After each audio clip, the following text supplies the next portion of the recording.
전화가 울렸을 때 최은하는 숫자부터 봤는데요. 지역 번호가 낯설었고 맨 끝자리가 규칙적으로 반복되고 있었어요. 받자마자 남자의 목소리가 서류 번호와 계좌를 빠르게 읊었는데 호흡이 군대식 구령처럼 굳어 있었더라고요. 그 남자는 오래전 아들 사고와 관련된 합의금 정산에서 착오가 생겼다며 환급을 위해 본인 확인이 필요하다고 말했는데요. 최은하는 이름을 또박또박 따라 읽어주고는 일부러 한 글자씩 틀리게 되묻는 식으로 시간을 끌었어요. 제 주민번호 끝자리가 4개였는지 3개였는지 헷갈리네요 라고 말하며 웃었는데요. 수화기 너머로 종이 넘기는 마찰음과 멀리서 키보드 치는 소리가 섞여 들어왔어요. 숫자를 확인하던 남자가 3번째 자리를 자꾸 바꿔 말했다는 걸 메모장에 표시해 두었고 고객보호팀이라는 단어를 2번이나 씹는 버릇을 체크해 두었죠. 최은하는 전화를 끊지 않았고요. 그래서 제가 뭘 하면 되나요? 라고 조용히 물었는데 남자는 은행 앱 설치와 인증서 갱신을 차례대로 지시했어요. 최은하는 앱 화면을 켠 척하며 이 버튼이 파란색이었나요? 초록색이었나요? 하고 색깔을 계속 물었는데요. 남자가 말하는 색과 실제 앱의 색을 대조하면서 뒤에서 대기 중이겠구나 싶었어요. 말이 급해질수록 남자의 비음이 진해졌고 오늘 안에 처리라는 말을 5번 반복하더라고요. 최은하는 고개를 끄덕이듯 짧게 호응하면서도 통화 기록을 자동 저장하는 기능을 켜두었어요. 손끝이 살짝 떨려서 펜촉이 종이에 찍히며 점이 여러 개 생겼는데 그 점들이 자기 보호막처럼 보였다고 할까요? 그렇게 마음을 붙잡았어요. 통화를 끊자마자 최은하는 112가 아닌 사이버 수사대로 바로 연결했는데요. 담당자로 연결된 문지훈은 차분했지만 말끝이 짧게 떨어지는 편이었어요. 문지훈은 지금 바로 끄는 게 아니라 대화로 끌어낸 게 좋았습니다라고 말하며 패턴을 확인하기 위한 미끼 계좌 작전을 제안했죠. 송금은 절대 하지 마시고요. 우리 쪽에서 추적 표식을 심어 둘게요라고 문지후가 설명했는데 최은하는 누가 또 당하는 건 못 보겠어요라고 말하더라고요. 그 말이 자기 다짐처럼 귓속에서 오래 울렸어요. 미끼 계좌 준비에는 은행 협조가 필요했는데요. 가까운 지점을 택해 방문했어요. 지점장 서민아는 매무새가 흐트러지지 않았고 말할 때마다 숫자를 먼저 꺼내는 습관이 있었는데요. 고객님, 보이스피싱은 고객의 부주의가 크고요. 은행은 안내만 하게 되어 있습니다라는 문장이 너무 익숙하다는 느낌이 들었어요. 최은하는 녹취 일부를 들려주며 협조 공문 요청이 들어올 거라고 설명해도 서민아는 본사 승인 없이는 이상 거래를 만들 수 없고요. 만약 미끼 계좌가 노출되면 더 큰 피해를 유발할 수도 있죠라며 말을 돌렸어요. 결국 아무것도 안 하겠다는 말씀이네요. 라고 최은하가 조용히 말했는데요. 서민아는 잠깐 침묵하더니 내부 규정상 곤란합니다로 마무리했어요. 그 말이 유리벽처럼 사이에 서 있었죠. 지점에서 나와 문지후에게 상황을 전하니 문지후는 한숨을 들키지 않으려는 듯 짧은 기침을 했어요.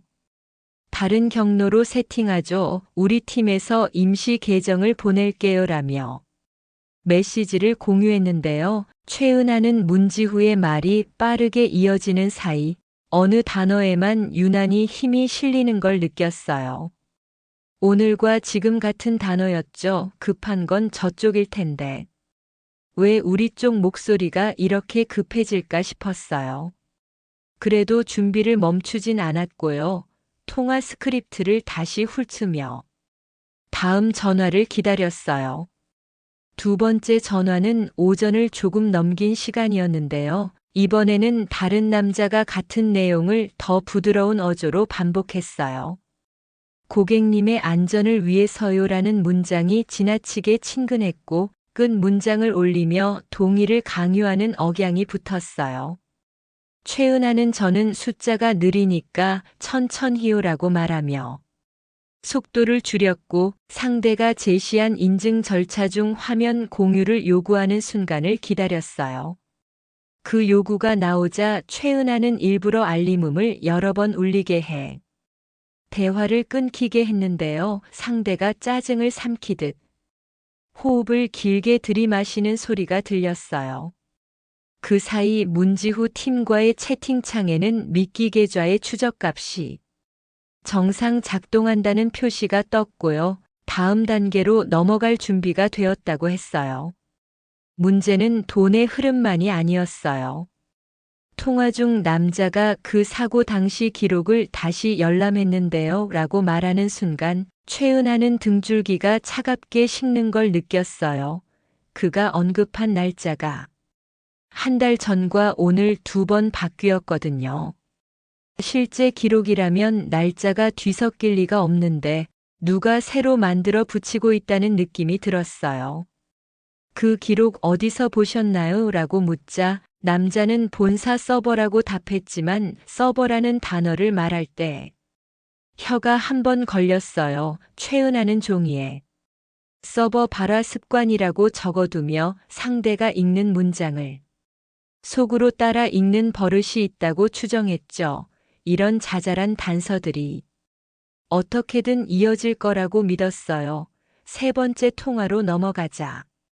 상대는 오늘 안을 다시 강조했고 인출금액 상한선을 알려주며 두 군데로 나누면 더 안전하다는 말까지 덧붙였어요. 최은하는 은행 직원분이 안전하지 않다고 하셨는데요. 라고 말끝을 흘렸고 남자는 바로 그분은 시스템을 몰라서 그래요 라고 잘라 말했어요. 그 순간 최은하는 지점장 서미나의 표정과 단단하게 말뭉치를 쌓아 올리는 습관을 떠올렸는데요. 누구든 모른다는 말로 상대의 판단을 흔들 때 그 다음에 오는 건 늘 서두르자는 제안이었죠. 그럼 직접 와서 도와주실 수 있나요? 라고 최은하가 묻자 남자는 수거 담당이 안내할 거라며 위치를 확인하려 들었어요.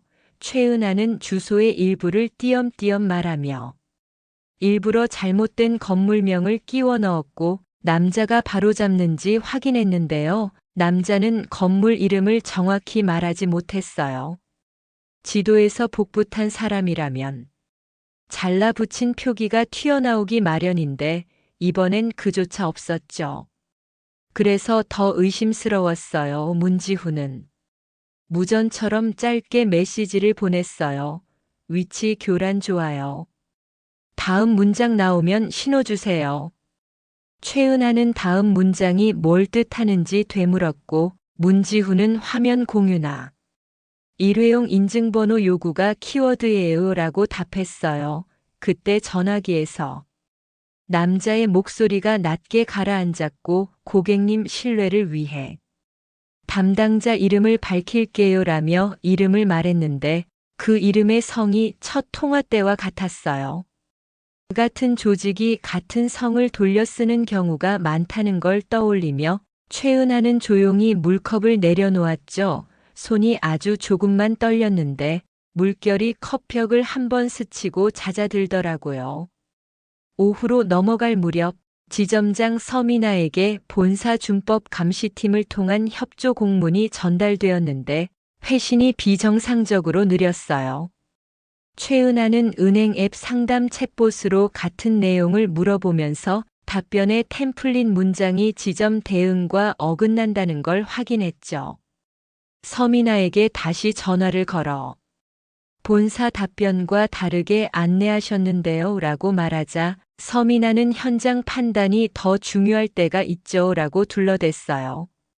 최은하는 현장 판단이요. 그럼 누가 책임지나요? 라고 묻고 잠시 말을 멈췄어요. 멈춘 그 공백에 서로의 숨만 오갔는데요. 그 사이에 결이 다른 의도가 스며들어 있었어요. 저녁 무렵 마지막 전화가 걸려왔고 남자는 인출 장소를 바꾸자고 했어요. 오늘은 은행 마감이 빠르니까. 근처 편의점 무인기기를 이용하시죠라는 말이 결정타였죠. 그 말 끝에 작은 숨소리가 붙었는데 그 숨이 낯이 익었어요. 첫 통화 때 짧게 들렸던 비음과 같은 결이었거든요. 성함 다시 한 번만요라고 최은하가 묻자 남자는 이름을 같은 속도로 읽었는데 이번에는 중간 음절을 아주 살짝 삼켰어요. 긴장이 올라가면 사람은 자기 이름조차 완벽히 못 읽을 때가 있거든요. 최은하는 그 빈틈을 붙잡듯 말했어요. 이름 참 반듯하시네요. 그런데요, 그 이름으로 검색하면 좋은 기록이 안 보일까봐 걱정이 되네요.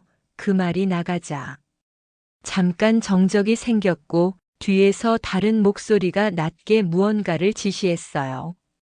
지금이라는 단어만 또렷이 들렸어요. 최은하는 통화키를 살짝 눌러 녹음을 다시 확인했고 문지후에게 신호를 보냈어요. 지금 요청 문장 나왔어요. 문지후는 바로 답을 보냈는데요. 메시지의 어투가 처음과 다르게 거칠어졌고 받침을 자꾸 빼먹는 오타가 섞였어요. 급한 사람의 손이 만든 문장 같았죠. 그때 남자가 말했다고요. 고객님, 일회용 인증번호 6자리를 지금 불러주세요. 최은하는 숨을 들이마시고 숫자를 하나씩 천천히 불러주는 흉내를 냈어요. 둘째 자리를 일부러 틀리자 남자가 바로 잡았고 셋째 자리에서 또다시 바꾸자 이번에는 뒤쪽에서 다른 남자가 개입했어요.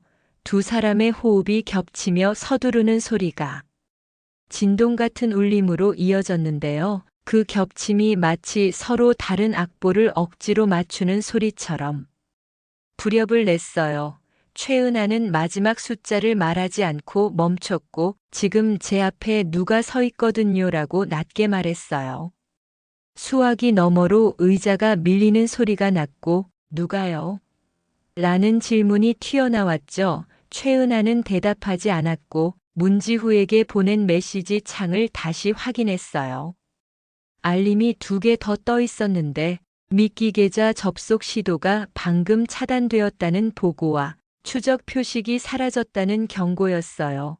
같은 분 단위의 2개가 같이 뜨는 건 처음이라며 시스템이 붉은 줄을 그어두었는데요. 그 붉은 줄이 이상하게 손에 걸리는 느낌이었어요. 문지후가 바로 전화를 걸어왔고 숨을 고르지 못한 목소리로 말했다고요. 지금 주소를 바꾸셔야 해요. 위치가 노출됐어요. 최은하는 말없이 벽에 기대 손을 댔는데 벽에 차가운 감촉이 생각보다 깊이 스며들었어요.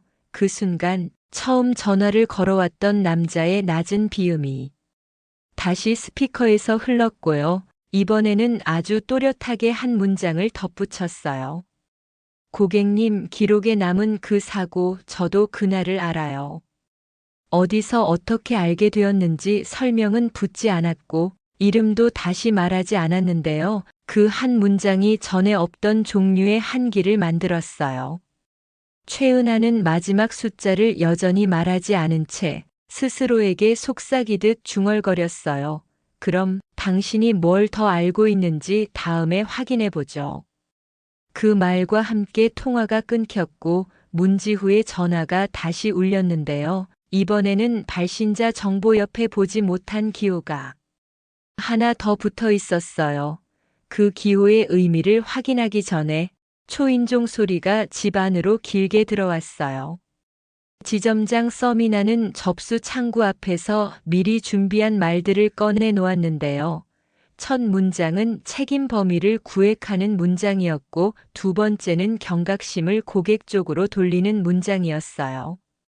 이건 대부분 본인 관리 문제라서요라고 말하는 순간 서미나의 손끝이 서류 모서리를 한 번 더 정리했는데요.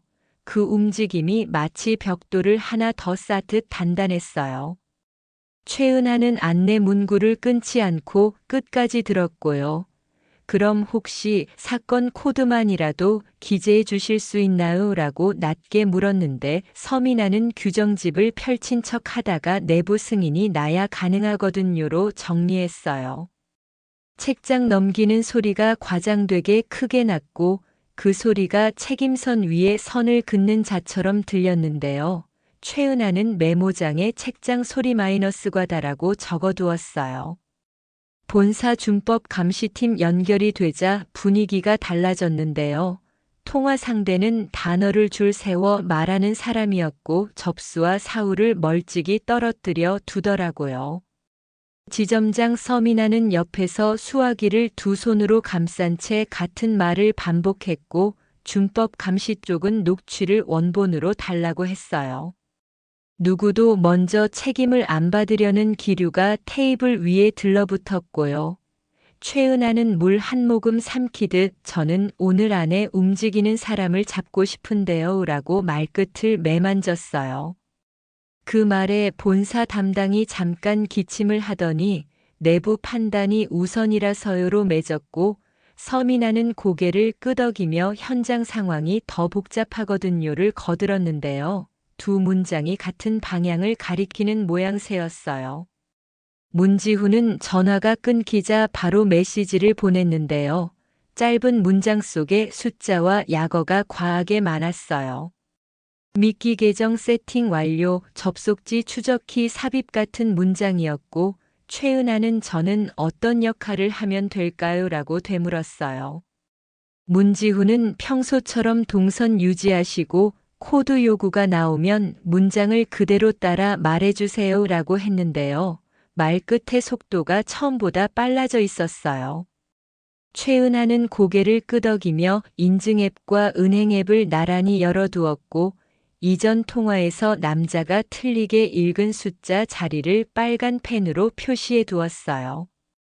틀린 자리 근처에선 호흡이 흔들렸고 흔들린 자리에서 다음 칸이 열리더라고요. 점심시간이 채 지나기 전에 전화가 다시 왔는데요. 이번 목소리는 매끄러운 톤으로 인사말을 길게 깔았어요. 고객님 안전을 위해서라는 문장을 문장마다 붙였고 한 번씩 끝을 올려 동의를 유도했어요. 최은하는 제가 느린 편이라서요. 천천히요라고 말하며 템포를 깎았고 그 틈에 은근히 물었어요. 지금 계신 곳은 소리가 좀 울리네요. 큰 방인가요? 작은 방인가요? 남자는 웃음을 덧칠한 목소리로 상담센터 고요라고 답했는데 상담이라는 단어의 첫 자를 살짝 삼켰어요. 멀찍이서 의자 바퀴 끄는 소리가 길게 들어왔고 누군가 종이를 접는 소리가 뒤늦게 겹쳤는데요. 현장 음향이 통일되지 않는다는 건 위치가 고정된 센터가 아닐 확률이 높다는 표시였어요. 남자는 곧장 보험 해지와 현금 인출을 제시했고 두 군데로 나누어 진행하면 더 안전하다는 말을 덧댔어요. 최은하는 지점장 서민아가 그렇게 하면 위험하다고 했는데요 라고 슬쩍 흘렸고 남자는 한 박자 쉬었다가 그분은 시스템을 잘 모르셔서요 라고 잘라 말했어요. 서민아라는 이름을 모르는 척하지 않았다는 게 귀에 걸렸고 최은하는 마음속으로 이름 카드 하나를 세워두었어요. 이름을 건드리면 그 다음엔 서두르자는 제안이 들어오고 서두르면 틈이 벌어지더라고요. 문지훈은 무전처럼 짧은 문장을 또 보냈어요. 수거책 동선 잡힘 북동쪽. 이어서 지금부터는 단답으로만이라는 안내가 붙었는데요. 맞은편에서 새로운 남자 목소리가 살짝 끼어들었어요. 발음이 정확했고 숫자를 앞세우는 습관이 있었어요. 첫째, 화면 공유. 둘째, 일회용 인증번호. 최은하는 속으로 숫자 순서를 바꾸어 되뇌었고 실제로는 공유 화면을 먼저 하라 하셨나요? 아니면 인증번호를 먼저? 라고 되물었는데요. 상대는 동시에요 라고 짧게 밀어붙였어요. 동시에 요구하면 동시에 세는 법이라서요. 최은하는 이어폰을 꽂고 문지후에게 아주 짧은 신호를 보냈어요. 둘 다 요청. 그 사이 미끼 계좌에 접근하는 움직임이 잡혔는데요. 접속지 표시가 한 번 빛나더니 바로 꺼졌어요. 추적키 로그에 붉은 줄이 동시에 2개 생겼고 시스템은 표식 이탈과 경로 선제 변경을 같은 분 안에 기록했어요. 문지후는 조직이 경로를 기억해요. 우회했네요. 라고 빠르게 입력했고 받침을 자꾸 빼먹는 오타가 눈에 띄었어요. 급할수록 문장이 단순해지는데요. 그런 문장들은 뭔가를 놓치고 가더라고요. 최은하는 문지후의 노트북 화면을 옆에서 보게 되었는데 익숙하지 않은 아이콘이 작업 표시줄에 떠 있었어요. 사내 메신저가 아닌 세계 말풍선이 반복해서 깜빡였고 알림 미리 보기에는 숫자와 영어 아이디가 반쯤 잘려 보였어요. 저건 회사 프로그램이 아니죠 라고 최은하가 낮게 묻자 문지후는 화면을 서둘러 닫으며 외부 제보창이에요 라고 짧게 넘겼는데요. 귀 뒤쪽에 식은땀이 한 줄 그려지는 게 눈에 들어왔어요. 전화는 계속 이어졌고 남자는 친근한 농담을 곁들였는데요. 과하게 친절한 말은 늘 어디쯤에서 미끄러졌어요. 고객님 또래분들이 제일 많이 실수하시는 게요라는 말이 나오자 최은하는 그 대목을 끊고 저 또래라는 말이 편하신가 봐요라고 조용히 맞받았어요. 남자는 웃음으로 덮었고 그 뒤에 어릴 때 병력 있으시면 보안 질문이 다르게 나올 수 있거든요를 슬쩍 끼워 넣었어요. 보안 질문에 병력이라는 단어를 붙이는 경우는 드물어서요. 최은하는 연필심을 세워 병력 옆에 물음표를 크게 남겼어요. 병원을 언급하는 문장이 한 번 더 나왔고 수술 이력 때문에 인증 단계가 추가될 수 있다는 말을 짧게 지나쳤는데요. 수술과 추가 사이에서 말끝이 아주 미세하게 떨렸어요. 떨림은 대개 기억에서 올라옵니다. 최은하는 그렇게 배웠어요. 지점장 서민아는 오후에 다시 전화를 했는데요. 본사에서 내려온 회신을 길게 읽어내려가다가 중간에 표현을 고쳤어요. 고객 귀책이라는 말을 고객 과오로 바꾸었고 다시 고객 주의로 바꾸었어요. 단어가 가벼워질수록 실질은 뒤로 밀려나곤 하거든요. 최은하는 그럼 제가 움직이는 동안 지점에서는 무엇을 해주실 수 있나요? 라고 정면으로 물었고 서민아는 안내 문자 재발송과 사전 고지 정도는 가능해요 라고 답했어요. 최은하는 그 문자 통화 중인 사람에게도 가게 해주세요 라고 덧붙였고 서민아는 숨을 고르며 그건 시스템상 어렵거든요로 돌아왔어요. 시스템은 늘 어려운 쪽을 더 쉽게 고르더라고요. 오후 막바지 수거책이 동선을 바꾸었다는 소식이 들어왔고 문지후는 상대가 우리가 미끼라는 걸 알아챘네요 라고 짧게 말했어요. 최은하는 우리가 말한 단어를 누군가 듣고 있는 건 아닐까요? 라고 반문했고 문지후는 조직이 원래 한 발 빨라요라며 말을 닫았어요. 그 순간 다시 울린 전화에서 태주의 목소리가 들렸는데요. 태주는 이름을 밝히지 않았지만 호흡만으로 사람을 알아보는 건 어렵지 않았어요. 태주는 인증 질문에 가족력 항목이 보이시죠? 라고 물었고 최은하는 가족력은 어디서 보셨어요? 라고 바로 되물었어요. 태주는 그런 경우가 가끔 있거든요 라며 슬쩍 피했지만 말과 말 사이에 소아라는 단어가 부딪혀 나왔어요. 태주는 바로 문장을 고쳐 어릴 때라고 바꾸었고 변속의 흔적이 그대로 귀에 남았는데요. 최은하는 그 흔적 위에 또 다른 물음표를 세웠어요. 문지후는 통화를 듣고 있다가 지금은 멈추시죠. 오늘은 여기까지라며 짧게 정리했는데요. 정리라는 단어가 오늘 처음으로 가볍게 들렸어요. 최은하는 한 가지만 더요라고 말끝을 붙잡았고 태주에게 아주 천천히 물었어요. 왼쪽 가슴에 수술 자국 있으세요? 질문이 나가자마자 반대편에서 숨이 한 차례 꺾였고 태주는 바로 웃음으로 덮었어요. 왜 그런 걸 물으세요, 고객님? 웃음은 얇았고 얇은 웃음은 오래 버티지 못하더라고요. 최은하는 그냥요, 확인하고 싶어서요 라고만 말했는데요. 그 말 뒤에 집요한 공백이 길게 서 있었어요.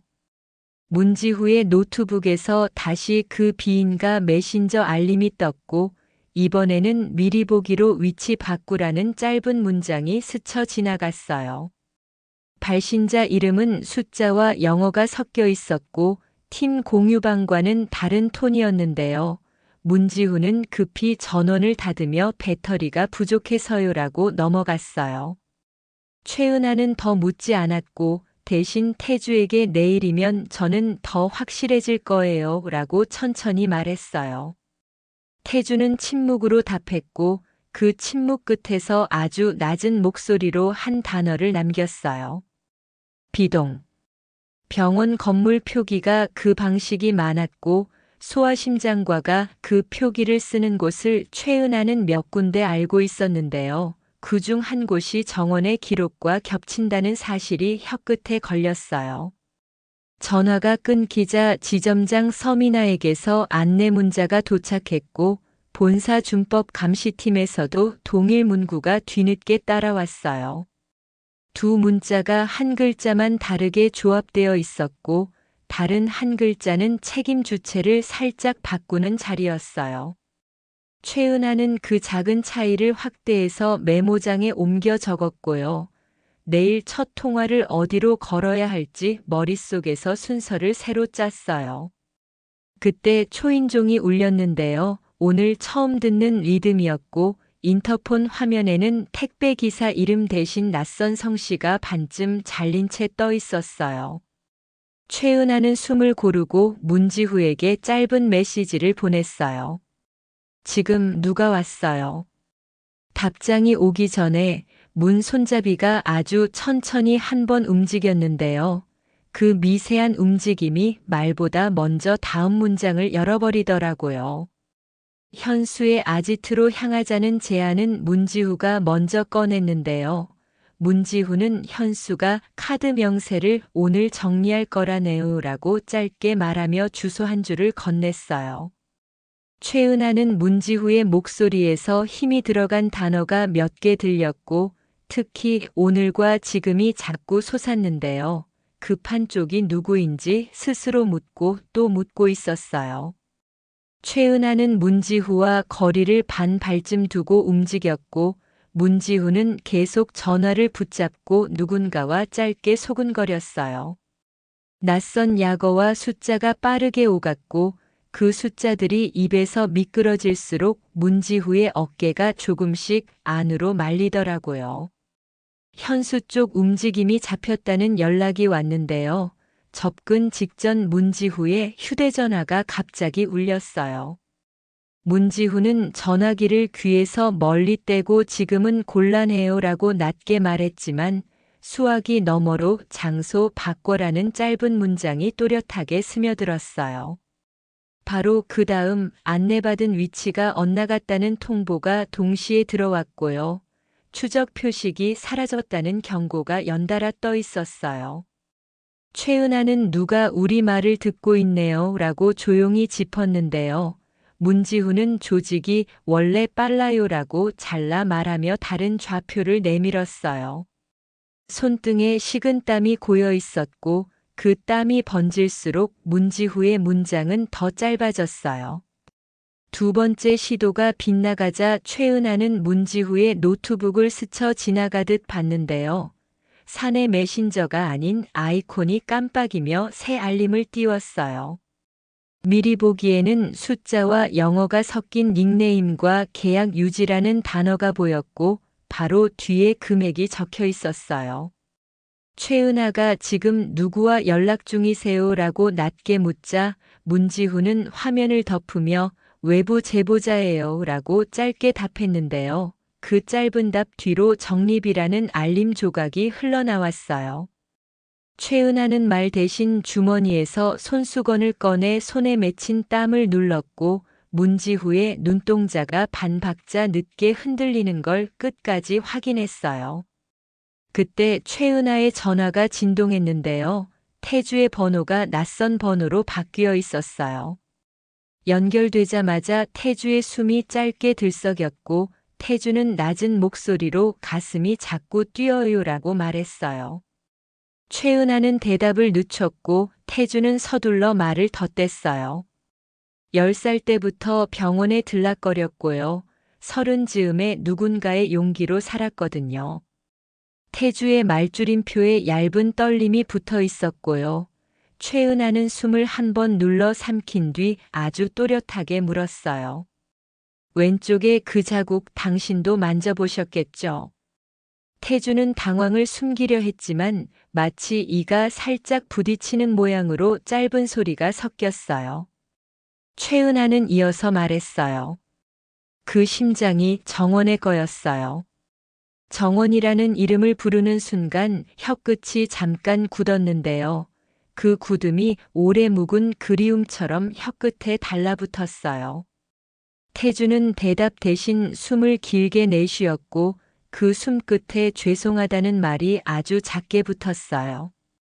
최은하는 울컥하는 걸 손등으로 한 번 눌렀고 울컥이 가라앉기도 전에 스스로에게 말하듯 이어갔어요. 잘못은 여기서 멈추게 해야죠. 당신이 멈추면 내가 나머지를 이어갈게요. 태주는 제가 멈추면 다른 애가 그 자리를 채워요라고 낮게 반문했는데요. 최은하는 그래도 오늘은 당신이 멈추는 날이면 좋겠어요라고 천천히 밀어 넣었어요. 태주는 한동안 아무 소리도 내지 않았고 멀찍이서 철문이 닫히는 소리가 작게 스쳤어요. 그 소리가 여운처럼 번지는 동안 태주는 결국 한마디를 떼었어요. 한 번만 더 전화드릴게요. 그때 위치를 말할게요. 문지후는 그 통화가 끝나자마자 다가와 도주자와 직접 연결은 위험해요라고 짧게 쏘아붙였는데요. 최은하는 빈종이를 내밀며 그럼 문지후가 여기에 오늘 받은 돈의 이름을 적어주세요라고 말했어요. 문지후의 손이 굳었고 손가락 마디가 하얘졌는데요. 바로 그때 문지후의 전화기에서 또다시 비인가 메신저 알림이 울렸어요. 잔액 확인 완료라는 문장과 입금 내역이 번쩍였고 숫자 끝이 0으로 딱 떨어졌어요. 최은하는 그 0 딱 맞춘 사람이 현수예요라고 낮게 찔렀고 문지후는 잠깐 오해가 있네요 라고 버텼는데요. 버티는 동안 문지후의 목줄기에서 한 줄기 맥이 빠르게 뛰었어요. 팀 내 다른 번호로 연결된 통화에서 상급자가 상황을 묻자 문지후는 현수가 남쪽으로라고 짧게 흘렸는데요. 그 말을 끝내기도 전에 반대 방향에서 붙잡았다는 소식이 들어왔어요. 좌표를 흘린 사람이 내부에 있다는 건 더 이상 추측이 아니었고요. 최은하는 그 소식과 동시에 문지후의 손목시계에 묻은 금속 가루를 떠올렸어요. 아까 그 금속 가루와 메신저 알림 시간, 좌표가 틀어진 시각이 하나의 선으로 이어졌고 최은하는 더 이상 빈말을 두지 않았어요. 문지후, 당신이 흘렸죠. 문지후는 웃음을 얇게 얹으며 제가 왜요라고 되물었고 최은하는 품에서 작은 봉투를 꺼냈어요. 봉투에는 오늘 오전에 출력한 통화 내역 복사가 들어있었고 거기엔 문지후 번호와 외부 아이디의 짧은 통화가 2번 찍혀 있었어요. 문지후의 얇은 웃음이 그 자리에서 마르고 말았어요. 그 순간 다른 번호로부터 최은하에게 전화가 다시 걸려왔는데요. 이번에도 태주의 숨부터 들렸어요. 태주는 저 끝내려고요라고 말했고 최은하는 스스로 오는 거죠라고 확인했어요. 태주는 네, 그런데 한 가지 부탁이 있어요라고 목을 고르더니 아주 조심스럽게 말을 꺼냈어요. 정원이라는 이름 제가 입 밖으로 불러도 될까요? 최은하는 손가락 끝으로 봉투 모서리를 문질렀고 종이의 까슬한 결이 손끝을 차갑게 식히고 있었어요. 최은하는 그 이름은 여기 있어요 라고 답했는데요. 그 말이 태주의 귀까지 닿자 태주의 숨이 한 번 부러지는 소리가 났어요. 태주는 고맙습니다 라고 짧게 말하고 끊었고 끊긴 직후 메시지 한 줄이 도착했어요. 도착 20분. 현수는 다른 쪽에서 이미 붙잡혔고 현수의 주머니에서 명함 뭉치가 쏟아졌어요. 명함 앞면에는 익숙한 로고가 찍혀 있었고 뒷면에는 짧은 문장이 적혀 있었어요. 연락은 밤에. 명함 상단에는 선거를 상징하는 문구가 반쯤 잘려 있었는데요. 절취선 같은 점선이 박혀 있더라고요. 최은하는 명함을 뒤집으면서 이건 이 사건이 혼자 먹고 사는 범죄가 아니라는 표시네요 라고 혼잣말을 했고 문지후는 그 말을 듣자마자 명함을 빼앗으려 했어요.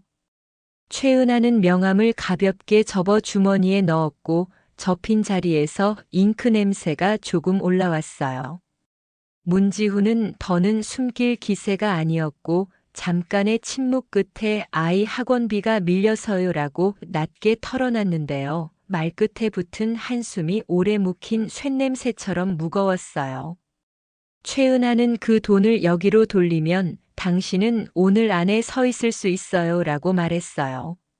문지후는 그럼 제 가족은요 라고 물었고 최은하는 당신 가족을 이유로 여길 무너뜨리진 말자고요 라고 조용히 매듭지었어요.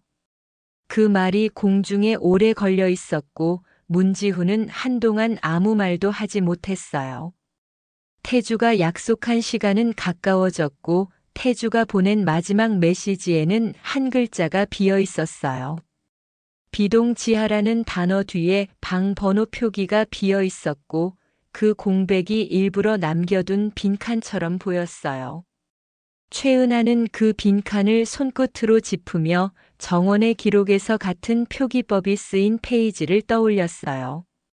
정원의 기록에는 의사가 남긴 짧은 메모가 있었고 그 메모의 마지막 줄도 빈칸으로 끝났었거든요. 빈칸은 대개 누군가에게 채워달라는 말과 같더라고요. 최은하는 주머니 속 명함을 다시 꺼내 펼쳐보았는데요. 접힌 선 사이에서 아주 작은 글씨가 비쳤어요. 글씨는 명함 인쇄가 아니라 펜으로 급히 끼적인 흔적이었고 숫자 2개와 알파벳 한자가 나란히 묶여 있었어요. 그 조합이 문지후의 비인가 메신저 알림에서 스쳐 지나간 아이디와 똑같았고 그 아이디의 끝에 붙은 네 자리가 오늘 좌표가 틀어진 시각과도 겹쳤어요. 최은하는 그 사실을 목 안쪽까지 삼키고는 휴대전화를 꺼내 짧게 적었어요. 아이디 명함 뒷면. 적는 순간 누군가에게서 동시에 메시지가 도착했어요. 발신자는 태주였고 메시지는 단 한 줄이었어요. 비동, 빈칸 채우면 제가 있어요. 태주가 약속한 시간이 지나지 않았는데요. 최은하에게 먼저 메시지가 도착했어요. 오고 있습니다. 그 문장 뒤로 아무 장식도 없었고 최은하는 숨을 한번 눌러 담그듯 고개를 끄덕였어요. 문지후는 전화기를 만지작거리며 자수 의사가 있으면 동행하셔도 됩니다라고 말했는데요. 말끝이 자꾸 짧아졌고 손목에 맥이 빠르게 뛰더라고요. 그때 태주가 전화를 걸어왔고 태주는 여기서 멈추겠습니다라고 또렷이 말했어요. 최은하는 스스로 선택한 거조라고 확인했고 태주는 저를 살게 한 이름을 더 이상 더럽히지 않으려고요라고 덧붙였어요.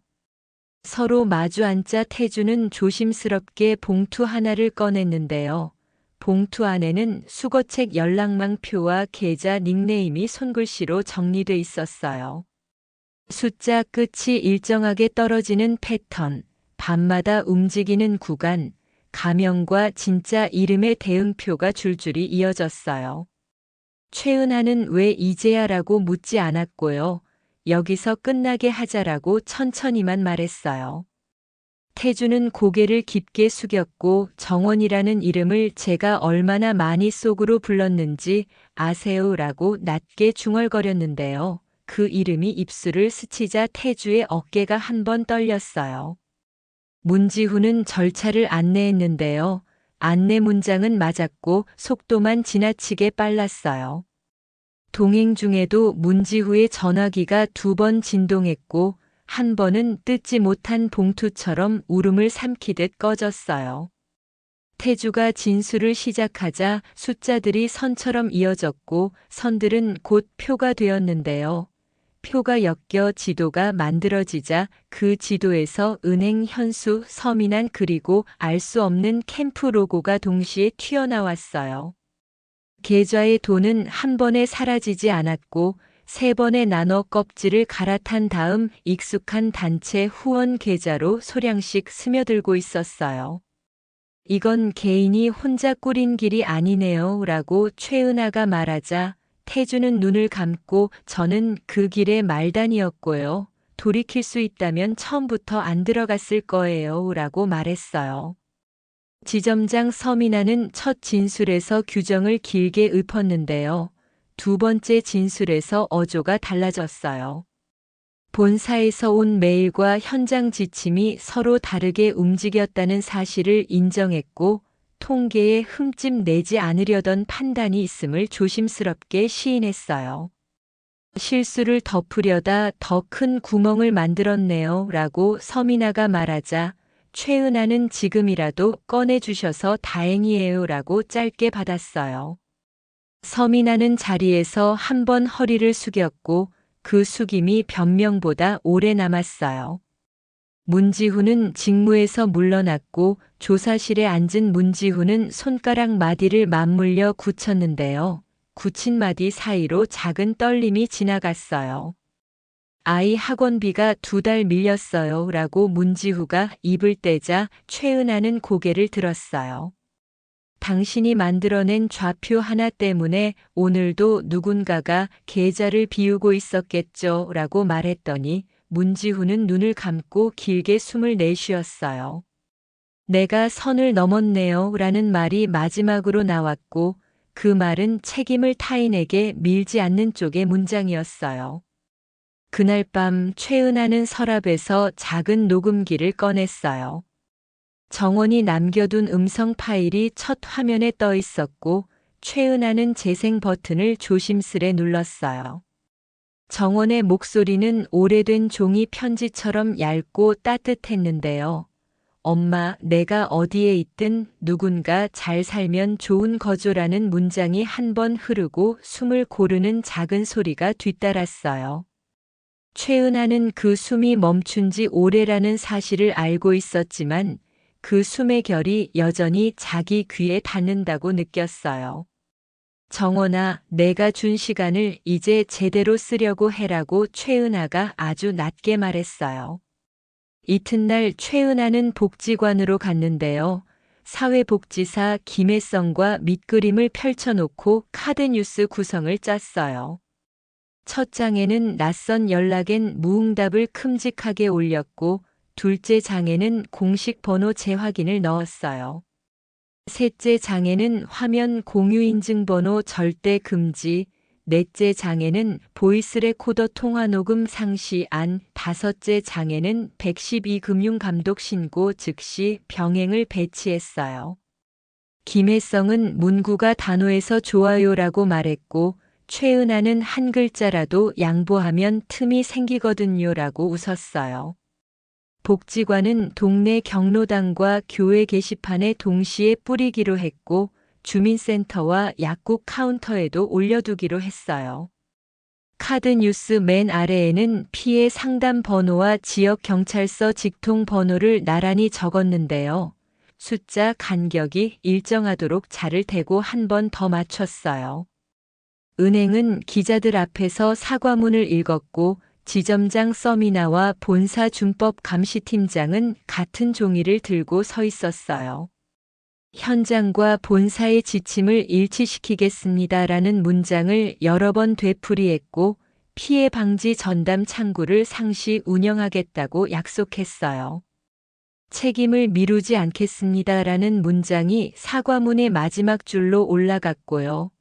최은하는 그 줄을 소리내어 읽으면서 문장에 책임이 생기면 행동도 따라오더라고요라고 혼잣말을 했어요. 며칠 뒤 법원 복도에서 문지후와 최은하는 짧게 마주쳤는데요. 문지후는 고개를 들 용기를 찾느라 한참이 걸렸어요. 아이에게 뭐라고 말해야 할지 모르겠어요 라고 문지후가 속삭이자 최은하는 한 박자 쉬고 배운 걸 말해주세요. 돈 때문에 길을 틀면 끝이 어딘지 그리고 돌아오는 길이 반드시 있다는 거류라고 답했어요. 문지후는 작게 고개를 끄덕였고 그 끄덕임에는 변명도 체념도 없었어요. 태주는 정식 진술을 마치고 유치실로 이동했는데요. 이동 전 마지막으로 최은하에게 한마디를 남겼어요. 정원이라는 이름 제 마음속에서는 더럽히지 않겠습니다. 최은하는 고개를 숙여 그 이름은 너와 나 사이에서 계속 살아 움직여요라고 말했어요. 태주의 눈이 잠깐 젖었고 젖은 눈이 금방 말라붙기 전에 태주는 돌아섰어요. 카드 뉴스는 동네 메신저방에서 빠르게 퍼졌고 최은하는 전화로 사용법을 묻는 어르신들에게 천천히 방법을 설명했어요. 낯선 번호는 무시하시고요. 은행 로고가 떠도 터치하지 마시고요. 궁금하면 저한테 먼저 말 걸어주세요 라고요.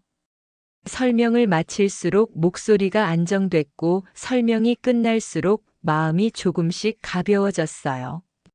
정원아, 너 덕분에 오늘도 누군가가 돈을 지켜냈어 라고 최은하가 속삭였는데요. 그 말이 혼잣말로 남지 않도록 종이에 옮겨 적어 책갈피에 끼워두었어요. 사건의 큰 줄기는 드러났지만 빈칸이 아주 사라진 건 아니었어요. 현수의 명함에서 시작된 로고는 다른 문서에서 또 나타났고 밤에만 울리는 연락처는 그 뒤에도 몇 번 더 스쳐 지나갔어요.